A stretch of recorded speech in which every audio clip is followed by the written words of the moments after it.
Good afternoon. कैसे हैं आप लोग? अभी हम लोग एक बहुत ही हॉट टॉपिक पे डिस्कस करने जा रहे हैं, इंडिया चाइना का रिलेशनशिप के स्टेटस में। ये अभी बहुत ही महत्वपूर्ण हो चुका है क्योंकि गलवान वैली का जो युद्ध हुआ, उससे पहले जो डोकलाम में जो हिंसक झड़प हुई आपस में, तो आखिर इंडिया और चाइना के बीच में कहाँ गड़बड़ी है, कहाँ हमारी लूपहोल है, कहाँ हम अपने आप को सही से इंटरनेशनल प्लेटफॉर्म पे ला नहीं पा रहे हैं, या फिर चाइना के एंड से कहाँ दिक्कत है, क्यों चाइना अपना दूसरा सबसे बाजार अपने हाथ से खोना जा रहा है। तो इन सब चीज़ों के बारे में हम एक विस्तृत जानकारी आज एकत्रित करेंगे। तो चलिए देखते हैं, शुरुआत करते हैं इसका। तो देखिए, हमारी जो पॉलिसी है ना, वो इंडिया की पॉलिसी है। इंडिया, हम सबों को मालूम है कि ये 15 अगस्त 1947 को आज़ाद हुआ था। उसके बाद से हम लोगों ने लुक ईस्ट की पॉलिसी अपनाई थी और हम लोगों ने नो फर्स्ट की पॉलिसी पे हम लोग रह रहे थे कि हम कभी भी पहल नहीं करेंगे, किसी के साथ लड़ाई नहीं करेंगे, पर अगर हमारे साथ कोई लड़ाई करेगा तो हम उसे छोड़ेंगे भी नहीं। और उस समय हमारी इंडिया के पास एक सबसे बड़ी दिक्कत थी कि अभी अभी हम लोग आज़ाद हुए थे और हमारे बहुत ही पुराने 563 565 छोटे छोटे स्टेट में बटे पड़े थे। तो प्रैक्टिकली हमारे पास बहुत सारा बर्डन था उस समय। तो उस समय भी हमारी जो नीति थी ना, हम लोग ये सोच के चल रहे थे कि नेवर फर्स्ट, क्योंकि गांधी जी ने ही कहा था कि आप अपने दुश्मनों को तो बदल सकते हो पर अपने पड़ोसियों को नहीं बदल सकते। तो हमारी पॉलिसी यही थी कि अगर सस्टेनेबल ग्रोथ आपको अगर चाहिए तो आपको आपके नेबर को के साथ खुश रहना पड़ेगा। वहीं इसके विपरीत जो चीन है वो एक्सपेंशन पॉलिसी पे विश्वास रखता था, चूँकि चीन की जनसंख्या हमसे भी कहीं ज़्यादा है, तो वो एक्सपेंशन पॉलिसी पे ज़्यादा विश्वास करते हैं। वो दूसरों की ज़मीन को हड़प लेना, अपने ज़मीन का दायरा, अपना जो एरिया है उसे कैसे आगे बढ़ना है, तो इस पॉलिसी पे रखते हैं। पर उसके साथ साथ उनकी कुछ यूएसपी भी है, जैसे वो मैन्युफैक्चरिंग हब उनका एक सपना था, कोई उनकी सुपर पावर बनने की एक अलग सी जुनून थी उनके अंदर। तो ये सब उनकी पॉलिसी का एक हिस्सा था। अब एक सबसे बड़ा मुद्दा आता है कि आखिर इंडिया और चाइना के बीच ये युद्ध जो हम लोग 1962 में युद्ध हुई, या हमारा ये जो नेबर है, तो इन सबों के बीच में क्यों, कहाँ पे दिक्कत उभर के आई, कैसे दिक्कत हुई। तो इन सब चीज़ों के लिए विस्तार में हमें ये जानना पड़ेगा कि हमारे चीन और इंडिया का बॉर्डर कैसे शेयर होता है, चीन हम कैसे जा सकते हैं, चीन हमारे पास कैसे आ सकते हैं, कहाँ पे हमारी लाइन ऑफ एक्चुअल कंट्रोल है। तो आप ये इमेज पिक्चर देख रहे होंगे, आप यहाँ पे आपको ये देखने को मिल रहा होगा, ये पोर्शन लद्दाख है, लद्दाख के ऊपर ये अक्साई चीन है, ये सब एरिया। तो ये सब जितना भी एरिया है ना, सब माउंटेनियस रेंज है। आप यहाँ पे देख रहे होंगे काराकोरम रेंज है, काराकोरम पास है। तो ये सब सारा माउंटेनियस हब है और ये जो हमारी एरिया है वो पूरा जम्मू कश्मीर से लेता हुआ इधर अरुणाचल प्रदेश तक फैला हुआ है। तो ये पूरा चीन और इंडिया के बीच का है। ये बहुत ही दुर्गम है, सब जगह ऊंचे ऊंचे पहाड़, बर्फ़ वाली। तो इस पे से थोड़ा सा किसी भी सेना के लिए थोड़ा सा मुश्किल हो ही जाता है। और ये जो अभी सबसे बड़ा जो है गलवान वैली, इसकी ये तस्वीर है, आप यहाँ देख सकते हैं। ये है गलवान वैली, ये पांगोंग लेक, ये पाकिस्तान ऑक्युपाइड कश्मीर, यहाँ कारगिल है, ये लेह कारगिल, ये एरिया लद्दाख कहलाता है, यहाँ सियाचिन ग्लेशियर है, और ये चाइना का तिब्बत है। ये लाइन ऑफ एक्चुअल कंट्रोल, अब ये जो डॉटेड लाइन में देख रहे हैं ये सारा लाइन ऑफ एक्चुअल कंट्रोल है, ये इंडिया की। यही ये जो आप देख रहे हैं ना डॉटेड लाइन, ये ऐसे ऐसे करके इंडिया आ रहा है। इधर गलवान वैली है, ये सियाचिन है, ये जो इंडिया पाकिस्तान ऑक्युपाइड कश्मीर है, जिसने ये दे चुका है, पाकिस्तान ने दे दिया है चाइना को। और इसी सियाचिन के बगल से ये जो चाइना बाई पाकिस्तान अब जो लिखा हुआ देख रहे हैं, इसी के बीच से एक रास्ता जा रहा है जो कि सीपीईसी के नाम से जाना जाता है, चाइना पाकिस्तान इकोनॉमिक कॉरिडोर। उसके बगल में हमारा सियाचिन है। अब आगे बढ़ते हैं। इम्पोर्टेंट फैक्ट्स कुछ है कि India and China share a border that is more than 3,440 kilometre, that is 2,100 miles long. बहुत बड़ा एरिया है। और एक और आप बहुत ही हॉट टॉपिक आप लोग देख रहे होंगे जिसको फाइव फिंगर के नाम से जानते हैं। ये लद्दाख, नेपाल, भूटान, सिक्किम और नेफा, जिसको हम लोग नॉर्थ ईस्टर्न फ्रंटियर अलायंस के नाम से जानते हैं, ये अरुणाचल प्रदेश है। ये चाइना का कहना है कि ये जो एरिया है फाइव फिंगर जिसको हम कहते हैं, लद्दाख, नेपाल, भूटान, सिक्किम, तो ये चाइना का पार्ट है। और इंडिया का ये कहना है कि लद्दाख, सिक्किम और अरुणाचल तो मेरा भाग है, और नेपाल और भूटान एक अलग स्वतंत्र राज्य हैं, स्वतंत्र राष्ट्र हैं, तो इसमें हमारी कोई दखल नहीं होगी। पर चीन का कहना है कि नहीं, ये फाइव फिंगर हमारा है। और इसी को लेके हमारी जो पहली लड़ाई हुई थी 1962 का, इसी पे प्रेरित था। अब ये देखते हैं, हम लोग पंचशील ट्रीटी पे आते हैं। तो ये 1957 में पंचशील ट्रीटी हुई थी, 1954 में, 28 अप्रैल 1954 में। तो इसको बेसिकली हम लोग कह रहे थे कि five principle for mutual cooperation के नाम से इसे रखा गया था। जवाहरलाल नेहरू ने इसका नाम दिया था। तो इस प्रिंसिपल के तहत हम लोगों ने ये किया था कि इसमें mutual respect for each other, territorial integrity and sovereignty, non aggression, non interference in each other internal affairs, equality and mutual benefit and peaceful coexistence. मतलब इसमें हम लोगों ने ये बात किया था, इंडिया और चाइना के बीच ये ट्रीटी हुई थी कि हम लोग एक दूसरे के टेरिटरी में का पूरा हिसाब किताब रखेंगे। वो मतलब उनकी जो स्वतंत्रता है, इंटीग्रिटी और सॉवरेनिटी है, उसमें हस्तक्षेप नहीं करेंगे। हम उनके किसी भी एरिया को दखल नहीं करेंगे। उनके इंटरनल अफेयर के मामले में किसी भी तरह का हस्तक्षेप नहीं करेंगे। तो इन सारी चीज़ों पे इस ट्रीटी में चर्चा हुई थी। और वही है कि 29 अप्रैल 1954 को इंडियन एम्बेसडर एन राघवन और चाइना के डिफेंस सेक्रेटरी जो थे चांग हांगफू, इसे साइन किए थे बीजिंग में। अब ये लड़ाई की शुरुआत कैसे हुई थी? 1962 का युद्ध इंडिया और चाइना के बीच जब सब कुछ अच्छा चल रहा था, जब हमने पंचशील ट्रीटी कर ली, तो फिर आखिर 1962 हुआ क्यों? तो ये एक सबसे बड़ा मुद्दा है। तो इसके पीछे एक ये रीज़न था कि इंडिया, क्योंकि चाइना की शुरू से पॉलिसी रही है कि मैं एक्सपेंशन पॉलिसी की पॉलिसी रही है। और उसी बीच 1959 मार्च 1959 में तिब्बत में एक रिवोल्ट हो गया। तिब्बत, जिसे कि चीन कहता है कि उसका फाइव फिंगर है, तो उसमें उन्होंने क्या बोला था कि नहीं, मैं तिब्बत पे कब्जा करना चाहा, और वहाँ के लोग नहीं मान रहे थे। और वहीं से दलाई लामा छुपकर इंडिया में आकर शरणार्थी हो गए और इंडिया ने उन्हें शरण दे दिया। इस बात से चीन के अंदर बहुत बड़ा रोष आया कि इंडिया ने ऐसा क्यों किया। तो इन सब के बीच में 1959 अक्टूबर में कोंगका ला एक एरिया है, वहाँ पे एक झड़प हुई थी इंडियन सोल्जर और चीन के सोल्जर में, जिसमें हमारे 9 सैनिक शहीद हो गए थे। उसमें एक करम सिंह नाम के एक सिपाही थे जिन्होंने वहाँ से चीन के चंगुल से छूट कर आया था, और वो उन्होंने कहानी कही थी, और जिससे हमें ये पूरा वाकया, इंडिया को ये पूरा वाकया ढंग से पता चला कि क्या है और चीन की नीति क्या है।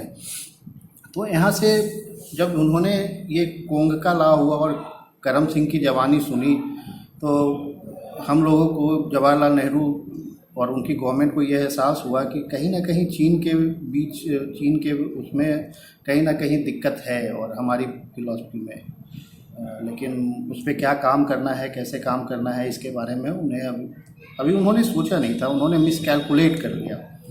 और चूँकि गेपिंग बाउंड था दोनों के बीच में, चीन के बीच में था कि इन्होंने दलाई लामा को इंडिया ने शरणार्थी दे दिया, शरण दे दिया, तो ये गेपिंग बाउंड था। तो इसके चक्कर में 1962 का बैटल हुआ। अब यहाँ पे हमारी जो ये दिक्कतें थी, हम लोगों ने मिसकैलकुलेट कर लिया, तो इस वजह से हमने वहाँ पे हार का मुंह देखा। मतलब हम लोगों ने चाइना से हार गए। जब हार गए तो अब चीन इंडिया को हरा दिया, तो वो हमारे ऊपर कुछ कुछ थोपना चाह रहा था। जैसे टी एन कॉल जो कि उस समय सेक्रेटरी थे चीन में, भारत सरकार को रिप्रेजेंट कर रहे थे चीन में, तो उन्होंने ये कहा था कि उन्होंने अपने किताब में ये लिखा है कि चीन जो था वो 1962 के बैटल के बाद सेल्फ डिटर्मिनेशन इन कश्मीर चाह रहा था। वो क्या कर रहा था कि नागा और मिजोरम के जो डिसिडेंट्स थे उनको वो अपने यहाँ रिफ्यूजी प्रदान कर रहा था, उनको ट्रेन कर रहा था। तो ये सब जब उन्होंने टी एन कॉल और जो भी सीनियर अफसर थे उन लोगों ने जब इन सब चीज़ों को भारत सरकार को बताया और हार के कारणों का जब पता किया गया, तो हम लोगों को ये एहसास हुआ कि कहीं ना कहीं हम लोगों ने चीन और भारत के संबंध को मिसकैलकुलेट कर लिया। और दूसरी एक सबसे बड़ी दिक्कत जो उभर कर उतरी, तो वहाँ पे हम लोगों ने ये देखा कि जो हमारे बॉर्डर पे इंफ्रास्ट्रक्चर की जो कमी है और गवर्नेंस की जो कमी है, वो एक सबसे बड़ा मुद्दा था कि हमारे जो बॉर्डर हैं वहाँ पे प्रॉपर इंफ्रास्ट्रक्चर नहीं है, क्योंकि वो सारी जो चीन की बॉर्डर लगती है सारी की सारी दुर्गम पहाड़ियाँ हैं, तो उनके बीच में वहाँ तक पहुँचना, वहाँ तक सिपाहियों के लिए रसद पहुँचाना एंड उनके लिए जो भी आर्म्स एंड एम्यूनिशन है उनको पहुंचाना, कैसे गवर्नेंस करना है, कैसे उन्हें एक्शन प्लान देना है, तो इन सब चीज़ों की एक घोर कमी थी। तो इसी के लिए एक कमेटी बनी और उस कमेटी ने एक सुझाव दिया था कि एक पोस्ट का क्रिएशन, एक पोस्ट बनाओ IFAS, Indian frontier administrative service, और इनमें IAS, IFS और IPS इन्हीं सब लोगों का से जो चुने हुए लोग होते थे जो कि इसमें जाना चाहते थे उन्हीं को जाया जाता था। और इनका बेसिकली ये काम था कि ये वो उस पूरे फ्रंटियर एरिया में जो चीन का बॉर्डर है वहाँ पे इनका काम होता था घूमना, और वहाँ पे क्या कमी है और किस फील्ड में हमें और आगे बढ़ना हो कि भविष्य में अगर ऐसी कोई लड़ाई हो तो हम वहाँ पे ऐसे हार ना पाए। तो उनका यही काम था। और इसके लिए मिनिस्ट्री ऑफ एक्सटर्नल अफेयर में एक स्पेशल डेस्क बनाया गया जहाँ पे कि ये लोग जो भी IFS रैंक के जो ऑफिसर हुआ करते थे वो सीधा वहीं पे रिपोर्ट करते थे। पर ये 1968 आते आते इस पोस्ट को ही बाउंड अप कर दिया गया, और उसके बाद ये जो इंफ्रास्ट्रक्चर और गवर्नेंस का जो भी ठीक रहा था वो सारा इंडियन आर्मी और बॉर्डर ऑर्गेनाइजेशन को दे दिया गया। कुछ और दिक्कतें हमारे पास थी कि 1962 के बाद भी हम लोगों ने बहुत कुछ हमारे अंदर था जिसकी वजह से हम चाइना का मुकाबला नहीं कर पाए। इसमें कुछ हमारे पास तो एक टेक्निकल ग्लिचेस थी, जहां चाइना दिन प्रतिदिन बढ़ता गया, मैन्युफैक्चरिंग हब बनता गया और हम वहीं के वहीं रह गए। फिर हमारी पॉलिटिकल जो बिल थी ये भी जीरो थी, इन सब चीज़ों पे उतना ध्यान नहीं दिया गया। फिर धीरे धीरे इंदिरा गांधी की सरकार आई और हमने एक पहल शुरुआत की जो उनकी 5 फिंगर हुआ करती थी, जिसे कि वो अपने 1962 के युद्ध के बाद उन्होंने अपने कोर्स के करिकुलम में भी उन्होंने पढ़ाना शुरू किया कि ये all 5 fingers are part of China. तो इनको हमने एक अपने ऊपर एक समझौता किया और इनको एनेक्स किया। जैसे सिक्किम को हमने 22वां स्टेट बनाया 1975 में, अरुणाचल पे हमने बहुत फोकस किया, लेह लद्दाख पे हम लोगों ने बहुत फोकस किया। हम लोगों ने नेपाल और तिब्बत और भूटान के साथ ढेर सारे समझौते किए, उनकी सॉवरेनिटी का ख्याल रखा, उनसे बढ़िया रिलेशन बनाया। और इस वजह से हम उनके जो चीन कह रहा था कि मेरे 5 फिंगर हैं, उन पे हम लोगों ने फोकस करने की कोशिश की। उसके साथ साथ हम लोगों ने भी फोकस ये रखा कि अब लड़ाई झगड़ा में रखा क्या है, चलो अब कुछ ग्रोथ करें, इंडियन इकोनॉमी को बढ़ाएं, GDP बढ़ाएं, अपने देश को जो अभी तक डेवलपिंग नेशन है उसको डेवलप बनाएं। फिर इंडिया और चूँकि दोनों देश अब इसी मुहिम में लग गए थे, एशिया का सुपर पावर बनने की जोर में लगे थे, तो ये दोनों बिगेस्ट पार्टनर भी बने। चाइनीज़ गुड का सेकेंड इंडिया मार्केट भी बना इंडिया। तो इन सब चीज़ों पे हम लोगों ने फोकस ज़्यादा बढ़ाया। अब दिक्कतें कुछ यहाँ भी आ जा रही है। अब जैसे हम लोग कारगिल के समय की बात करते हैं, तो कारगिल के समय में क्या था कि उससे पहले हम लोगों ने 1997 में एक विश्वास बहाली किया था और इंडिया और चाइना के साथ, इंडिया और चाइना के बीच में। तो वहाँ पे हम लोगों ने ये एक उसमें ढेर सारे क्लॉज लिखे गए थे और उस क्लॉज के आर्टिकल 6 के अंदर दिया गया था कि line of actual control, LAC के 2 किलोमीटर के एरिया में किसी को भी हथियार लेकर जाने की पाबंदी है।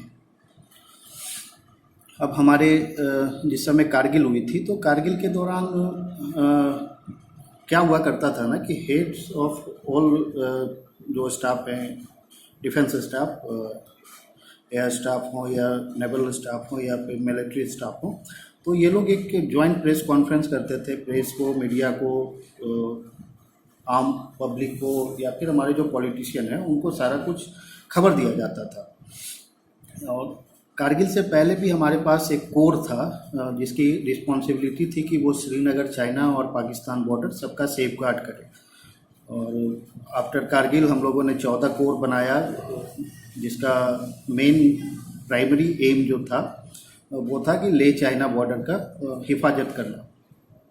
कुछ और दिक्कतें बीआरओ के तरफ से आई थी और